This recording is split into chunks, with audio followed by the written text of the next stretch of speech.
J'aurais cru que mon cœur allait s'arrêter. Ma mère venait de lâcher une bombe, une de ces révélations qui vous font remettre en question tout ce que vous pensiez savoir de votre famille. Et tout ça à cause d'un simple oubli. Chérie, ton père a encore oublié son... Ma mère a une façon de soupirer, un mélange d'exaspération et de tendresse résignée que je connais par cœur. Cette fois, c'était son carnet de rendez-vous. L'objet sans lequel il se sentait perdu, le prolongement de sa mémoire défaillante depuis quelques années. J'ai failli pouffer de rire. Papa et sa manie d'oublier des trucs, c'était une vieille rengaine à la maison. Mais l'expression sur le visage de maman était différente, plus... anxieuse. « Je peux lui apporter, maman ?» ai-je proposé, en me levant de ma chaise.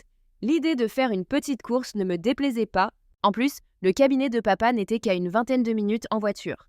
Elle a hésité, son regard vagabondant entre le carnet posé sur la table et moi. « Tu es sûre, ma puce ? Tu avais prévu de... » « Pas grand-chose de prévu qui ne puisse attendre, » ai-je répondu avec un sourire. La vérité, c'est que ma journée s'annonçait aussi excitante qu'un documentaire sur la reproduction des escargots. Alors, une petite escapade pour rendre service à papa, pourquoi pas ? Bon, d'accord alors, a-t-elle fini par dire en me tendant le carnet. Mais fais attention sur la route, et ne traîne pas trop, ton père a une réunion importante à 14 heures. Promis, fille, maman, ai-je répondu en attrapant mes clés et mon sac. Un petit coup de vent frais m'a accueilli en sortant de la maison. J'ai toujours adoré conduire, cette sensation de liberté, la musique à fond. Aujourd'hui, j'avais une playlist spéciale Feel Good pour me mettre de bonne humeur. Le trajet s'est déroulé sans encombre. J'ai repensé à la mine distraite de papa ce matin au petit déjeuner. Il était plongé dans ses papiers, à moitié absent.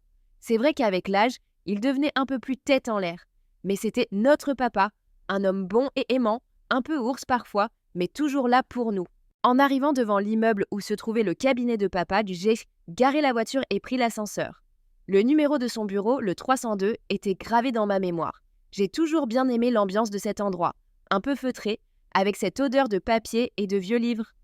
La secrétaire de papa, Madame Dubois, une femme élégante aux cheveux toujours impeccablement coiffés, m'a accueillie avec un sourire chaleureux. « Bonjour Léa, quelle surprise!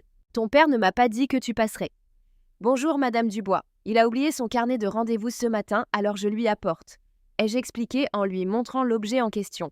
« Ah, le voilà bien lui, toujours la tête ailleurs. » a-t-elle commenté en riant. « Il est dans son bureau avec monsieur... » Elle a jeté un coup d'œil à son écran. « Monsieur Lefebvre, une réunion importante, comme ta mère l'a dit. » Je ne vais pas le déranger alors. Je vais juste déposer le carnet sur son bureau, ai-je dit en me dirigeant vers la porte entrebâillée. « Attends, ma chérie, il sera content de te voir. Entre donc, je suis sûre qu'ils ont fait une pause. » J'ai hésité un instant. Je ne voulais pas interrompre une réunion importante. Mais Madame Dubois insistait avec son sourire bienveillant. Alors, j'ai poussé doucement la porte. « Papa, c'est moi. » La scène qui s'est offerte à mes yeux m'a clouée sur place. Papa était assis à son bureau, mais il n'était pas seul avec monsieur Lefebvre. Une femme était assise en face de lui. Une femme que je n'avais jamais vue auparavant. Elle était jeune. Très jeune même. Et elle tenait la main de mon père. Mon sang s'est glacé, ce n'était pas possible. Pas mon père. Pas lui. Ils se sont séparés brusquement en m'apercevant. La jeune femme a retiré sa main, ses joues devenant écarlates. Papa, lui, avait l'air paniqué. « Léa, qu'est-ce que tu fais là ?» a-t-il bafouillé, sa voix tremblante. « Maman a dit que tu avais oublié ton carnet. » Ai-je réussi à articuler, ma voix à peine audible. J'avais l'impression que l'air s'était les raréfié dans la pièce. Le silence qui a suivi était pesant, insoutenable. Monsieur Lefebvre, un homme d'une 50aine d'années au visage austère, nous regardait avec une expression indéchiffrable. La jeune femme, elle, fixait ses mains, visiblement mal à l'aise. Je vais vous laisser, a finalement murmuré monsieur Lefebvre en se levant. Il a salué papa d'un signe de tête et m'a jeté un regard rapide avant de quitter le bureau. Une fois seul, le silence est revenu. Encore plus lourd qu'avant, je regardais mon père, incapable de comprendre ce que je venais de voir. Ce n'était pas le papa que je connaissais, mon héros, mon modèle. Léa, a commencé papa, sa voix toujours hésitante. « Qui c'est ?» ai-je coupé, mon ton plus froid que je ne l'aurais cru possible. Il a baissé les yeux, visiblement incapable de me regarder en face. « C'est une collègue. » Une collègue ? Les collègues se tiennent la main maintenant ? L'ironie de la situation m'a presque fait rire nerveusement. Une collègue que tu tiens par la main? Papa, tu te rends compte de ce que je viens de voir? Il a enfin relevé la tête, ses yeux remplis d'une tristesse infinie. Léa, écoute-moi, ce n'est pas ce que tu crois. Ah oui? Et qu'est-ce que je devrais croire alors? Que tu étais en train de lui expliquer une nouvelle technique de comptabilité en lui tenant la main? Mes paroles étaient acerbes, chargées de la douleur et de la confusion qui m'envahissaient. Je ne voulais pas y croire, mais la scène était là, gravée dans ma mémoire. Il a soupiré, passant une main tremblante dans ses cheveux grisonnants. C'est compliqué, Léa, très compliqué. Complicated comment? Tu as une liaison? La question a claqué dans le bureau, brutale, sans filtre. Son silence a été ma réponse. Un silence assourdissant qui a confirmé mes pires craintes. Mon père, l'homme que j'admirais tant, était en train de me briser le cœur. Des larmes ont commencé à monter à mes yeux, une brûlure désagréable. J'ai serré les poings pour essayer de me contenir. Je ne voulais pas pleurer devant lui. Pas maintenant. Comment as-tu pu faire ça, papa? À maman, à nous. Ma voix était pleine de reproches, de déception. Il s'est levé et a fait quelques pas dans le bureau, visiblement mal à l'aise. Je sais que j'ai fait une erreur, Léa. Une grosse erreur. Je regrette. Tu regrettes? Tu regrettes d'avoir trompé maman? De nous avoir menti pendant tout ce temps? Ce n'est pas comme ça. A-t-il tenté de se justifier? Ah non? Alors comment c'est? Explique-moi, papa. Explique-moi comment tu as pu trahir la femme qui t'a aimé, qui a tout sacrifié pour toi et pour nous. Il s'est arrêté, me regardant avec des yeux suppliants. Je suis tombé amoureux, Léa. Je sais que ce n'est pas une excuse, mais... Amoureux? Tu es tombé amoureux d'une femme qui a la moitié de ton âge? Tu te rends compte du ridicule de la situation? Ma colère montait, alimentée par la trahison et l'incompréhension. Je ne reconnaissais plus mon père. Cet homme devant moi était un étranger. Je sais que ça te paraît fou. Fou? Papa, c'est plus que fou. C'est dégoûtant.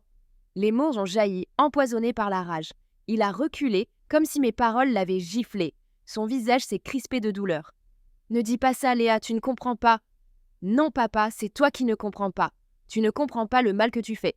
À maman, à moi, à toute la famille. J'ai pris le carnet de rendez-vous sur son bureau et je l'ai jeté sur la table. Tiens, ton précieux carnet. J'espère que tu pourras y noter tes rendez-vous galants. Je me suis retournée et j'ai quitté le bureau, le cœur lourd et la tête pleine de questions sans réponse.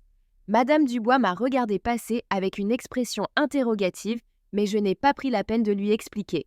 En descendant dans l'ascenseur, les larmes ont enfin coulé, chaudes et amères. Je me suis sentie trahie, blessée au plus profond de mon être.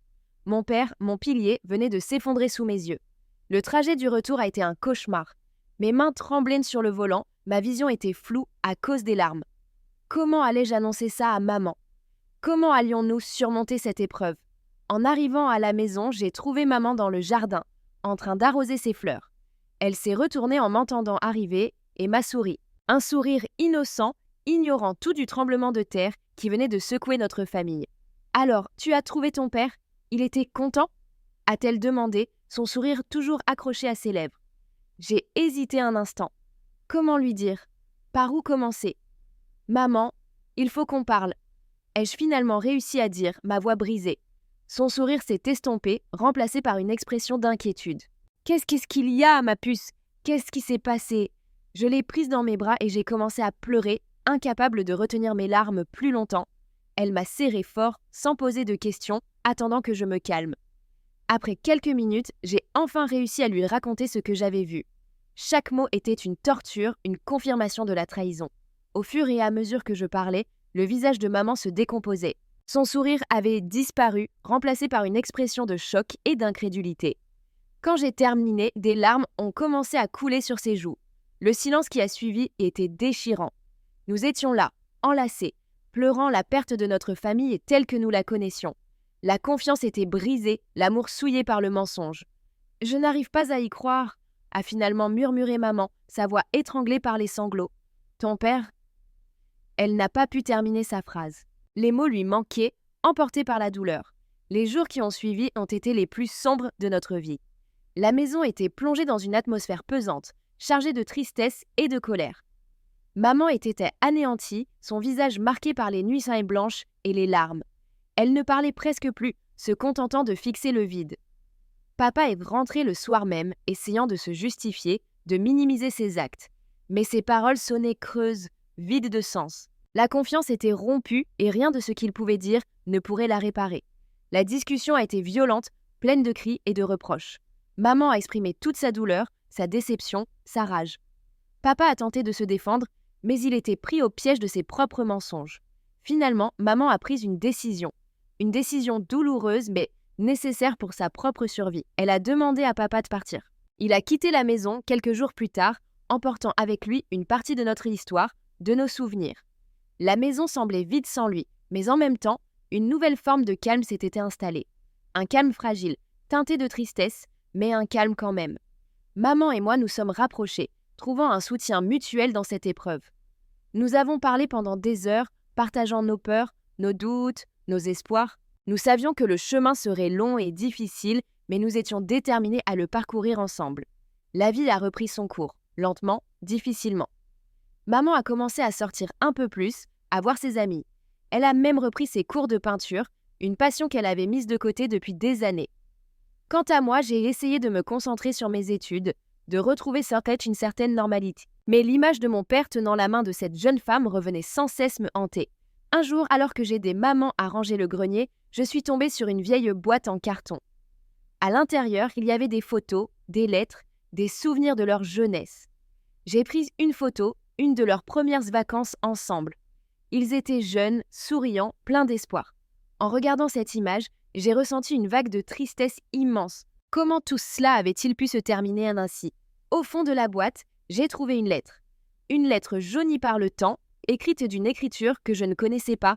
J'ai commencé à la lire et au fur et à mesure que les mots défilaient, mon sang s'est glacé. La lettre était adressée à maman et elle était signée du prénom de papa. Mais l'écriture, ce n'était pas la sienne.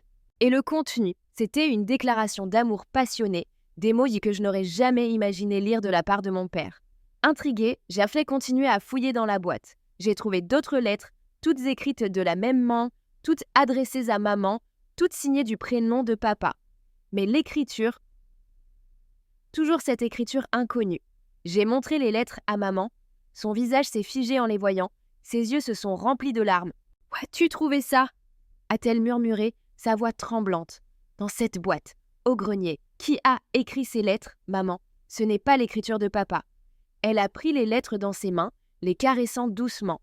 C'était son meilleur ami, Antoine. « Antoine, mais pourquoi?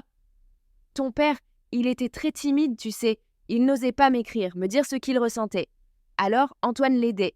Il écrivait les lettres pour lui. » J'ai regardé maman, incrédule. Toute cette histoire d'amour, ces mots passionnés, ce n'était pas vraiment de mon père. Mais pourquoi tu ne m'as jamais rien dit? Elle a soupiré, un regard triste dans les yeux. C'était notre secret, un secret que je voulais emporter avec moi. Un secret, encore un secret dans cette famille. J'avais l'impression que tout ce que je croyais savoir était faux, une illusion. Et est-ce que papa savait qu'Antoine écrivait ces lettres? Oui, bien sûr, c'était leur arrangement. J'ai secoué la tête, dépassé par cette révélation. Mon père, l'homme que je croyais connaître, était en réalité un mystère. Et sa liaison, était-ce aussi une surprise? À cet instant précis, mon téléphone a sonné. Un numéro inconnu. J'ai hésité avant de répondre. Allô? Léa, c'est Antoine. La voix à l'autre bout du fil était vieille, fatiguée. Antoine, le meilleur ami de mon père. Celui qui écrivait ses lettres d'amour. Oui, c'est moi. Et je sais ce qui s'est passé avec ton père et ta mère. Je suis désolée. Comment le savez-vous? Ton père m'a appelé. Il est très mal. Un silence s'est installé. Je ne savais pas quoi dire. J'étais encore sous le choc de la découverte des lettres. Léa, il faut que je te dise quelque chose. Quelque chose que tu dois savoir. À propos de ton père et de moi. Sa voix était grave, pleine d'une tristesse infinie. J'ai senti un mauvais pressentiment m'envahir. Qu'est-ce qu'il allait encore m'apprendre? Quoi donc? Ai-je demandé, ma voix à peine audible. Ton père, il n'a jamais été amoureux de cette femme. Comment ça? C'était un arrangement, une façon pour lui de se prouver quelque chose. Il se sentait vieux, dépassé, il pensait que s'il sortait avec une femme plus jeune, ça lui redonnerait de la valeur. J'étais abasourdie. Mon père, si fragile, si insécure, Je n'avais jamais vu cette facette de sa personnalité. Et maman, il ne pensait pas à elle. Bien sûr qu'il y pensait. Il se sentait coupable, terriblement coupable. Mais il était pris dans son propre piège. Et vous, pourquoi vous me dites tout ça maintenant? Parce que ton père, il est malade, Léa, très malade. Et il regrette tout. Il regrette d'avoir blessé ta mère, de vous avoir fait souffrir. Il veut te parler. Il veut s'excuser. Les larmes ont commencé à couler à nouveau, cette fois-ci chargées d'une tristesse différente, plus profonde.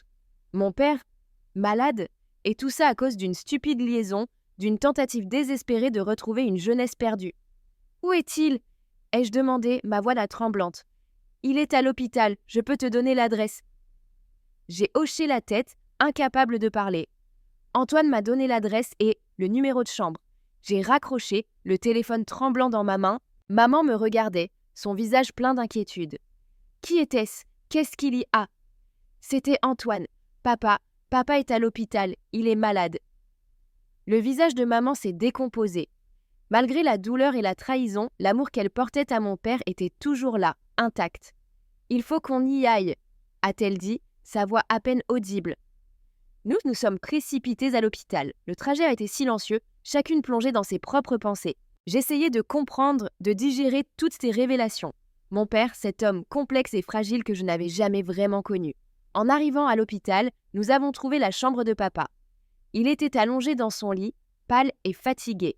En nous voyant, un faible sourire a éclairé son visage. « Marie, Léa », a-t-il murmuré, sa voix faible. Maman s'est approchée de lui et a pris sa main.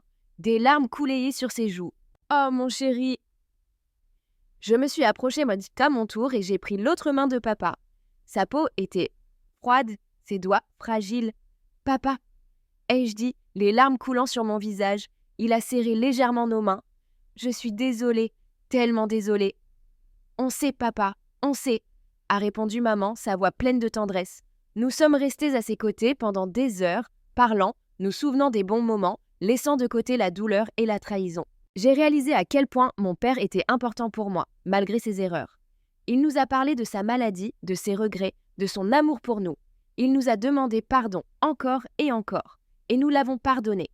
Parce que c'était notre père, l'homme qui nous avait aimés et protégés pendant tant d'années. Les jours suivants ont été difficiles. L'état de papa s'est dégradé rapidement. Nous étions là, à ses côtés, jusqu'à la fin. Il est parti un matin, paisiblement, entouré de l'amour de sa famille. Après son décès, maman et moi avons dû faire face au deuil, à la perte. Mais nous l'avons fait ensemble, plus forte que jamais. J'ai repensé à toutes ces révélations, à tous ces secrets. J'ai compris que la vie était complexe, que les gens ne sont pas toujours ceux qu'ils semblaient être. Mon père avait ses faiblesses, ses parts d'ombre, mais il avait aussi son amour pour nous, un amour sincère et profond. Et malgré tout, malgré la douleur et la trahison, je savais que je l'aimerais toujours. Il était mon père, et rien ne pourrait changer ça. Quant à maman, elle a fait preuve d'une force et d'un courage incroyables. Elle a surmonté l'épreuve avec dignité et résilience. Notre lien s'est renforcé, plus solide que jamais. La vie continue avec ses joies et ses peines. Mais nous savons que nous pouvons compter l'une sur l'autre, quoi qu'il arrive. Et quelque part, dans nos cœurs, il y aura toujours une place pour cet homme, notre père, avec ses secrets et ses regrets. Les 2 semaines qui ont suivi le décès de papa ont été une étrange valse d'émotions. Il y avait la tristesse, bien sûr, lancinante, parfois suffocante. Mais il y avait aussi une forme de soulagement, un apaisement après la tempête. Les secrets étaient éventés, les non-dits enfin exprimés. Maman et moi naviguions dans ce nouveau paysage familial, apprenant à nous connaître sous un nouveau jour. Un jour, alors que nous trions les affaires de papa, nous sommes tombés sur une enveloppe. Une enveloppe épaisse, portant mon nom. Intriguée, je l'ai ouverte. À l'intérieur, il y avait une lettre, écrite de la main de papa. Une lettre que je n'avais jamais vue. J'ai commencé à lire, le cœur battant la chamade. Les mots de papa étaient empreints d'une sincérité poignante. Il parlait de son amour pour moi, de sa fierté, de ses regrets. Il évoquait ses peurs, ses doutes, ses faiblesses. Il me demandait pardon pour ses erreurs, pour la douleur qu'il nous avait causée. Et à la fin de la lettre, il y avait une phrase qui m'a bouleversée. « Tu sais, ma chérie, Antoine a toujours été un homme bon. Il m'a beaucoup aidée, plus que tu ne peux l'imaginer. Prends soin de lui. » Les paroles de papa ont résonné en moi. Antoine. Il avait joué un rôle si important dans la vie de mon père et dans la nôtre, sans que nous le sachions. J'ai repensé à son appel, à sa voix pleine de tristesse. Je me suis dit qu'il fallait que je le rencontre, que je le remercie. J'ai retrouvé son numéro et je l'ai appelé. Il a répondu presque immédiatement, sa voix surprise et chaleureuse. Léa, quelle agréable surprise. Antoine, c'est moi, j'ai lu la lettre de papa. Un silence a suivi, puis un soupir. Ah, il vous l'a laissé, alors? Oui, et je voulais vous remercier pour tout ce que vous avez fait pour lui. C'était mon ami Léa, je l'aimais beaucoup. Sa voix était pleine d'émotion. Il m'a dit de prendre soin de vous, et j'ajoutais, les larmes montant à mes yeux. Prends soin de ta mère, Léa. C'est elle qui en a le plus besoin maintenant. Nous avons parlé un moment encore, évoquant des souvenirs de papa, partageant notre peine. J'ai senti une connexion se créer entre nous, un lien invisible tissé par l'amour que nous portions à cet homme. Quelques jours plus tard, j'ai rendu visite à Antoine. Il vivait dans une petite maison à la campagne, entouré d'un jardin magnifique. Il m'a accueilli avec un sourire doux et triste. Nous avons passé l'après-midi ensemble, parlant de papa, feuilletant de vieilles photos. Il m'a raconté leur jeunesse, leurs rêves, leurs espoirs. J'ai découvert un autre visage de mon père, un homme plus jeune, plus insouciant. Antoine m'a aussi parlé de sa propre vie, de ses regrets. Il m'a confié qu'il avait toujours été amoureux de maman, en secret. Il avait accepté d'écrire les lettres pour papa par amitié, mais cela lui avait coûté beaucoup. J'ai été touchée par sa sincérité, par sa gentillesse. J'ai compris que l'histoire de ma famille était plus complexe que je ne l'avais imaginé. Il n'y avait pas de bon ou de mauvais, juste des êtres humains avec leurs faiblesses et leurs contradictions. Au fil des mois, maman a peu à peu retrouvé goût à la vie. Elle a continué ses activités, s'est entourée de ses amis. Elle parlait souvent de papa, avec tendresse et nostalgie, mais sans amertume. Elle avait réussi à pardonner, à accepter le passé. Quant à moi, j'ai appris beaucoup de cette épreuve. J'ai compris l'importance de la communication, de l'honnêteté, de la compassion. J'ai réalisé que les secrets pouvaient détruire des vies, et qu'il valait toujours mieux affronter la vérité, aussi douloureuse soit-elle. Un soir, alors que maman et moi étions assises dans le salon, en silence, elle a soupiré et m'a regardée. « Tu sais, Léa, ton père, il m'aimait à sa façon. Peut-être pas de la manière dont j'aurais aimé, mais il m'aimait, et je l'aimais aussi. » Ces paroles m'ont émue. C'était la première fois qu'elle parlait de son amour pour papa depuis sa mort. « Je crois qu'il a regretté ce qu'il a fait », ai-je répondu doucement. « Oui, je le crois aussi. Et je crois qu'il aurait aimé que nous soyons heureuses. » Nous nous sommes souris, un sourire triste mais apaisé. Nous savions que la vie ne serait plus jamais la même, mais nous étions prêtes à affronter l'avenir ensemble, fortes de notre amour et de notre soutien mutuel. Quelques années ont passé. Maman a retrouvé une certaine sérénité. Elle voyage, voit ses amis, profite de la vie. Antoine est cessé devenu un ami proche, un confident. Nous nous voyons régulièrement, nous parlons de papa, nous partageons des souvenirs. Quant à moi, j'ai fondé ma propre famille. J'ai un mari aimant et 2 enfants merveilleux. J'ai appris de l'histoire de mes parents et j'essaie de construire ma propre vie sur des bases solides, faites de confiance et d'honnêteté. Parfois, je repense à ce jour où j'ai apporté le carnet de rendez-vous oublié à mon père. Un simple oubli qui a révélé un secret et bouleversé nos vies. Mais paradoxalement, cette épreuve nous a aussi permis de grandir, de nous rapprocher, de comprendre la complexité des relations humaines.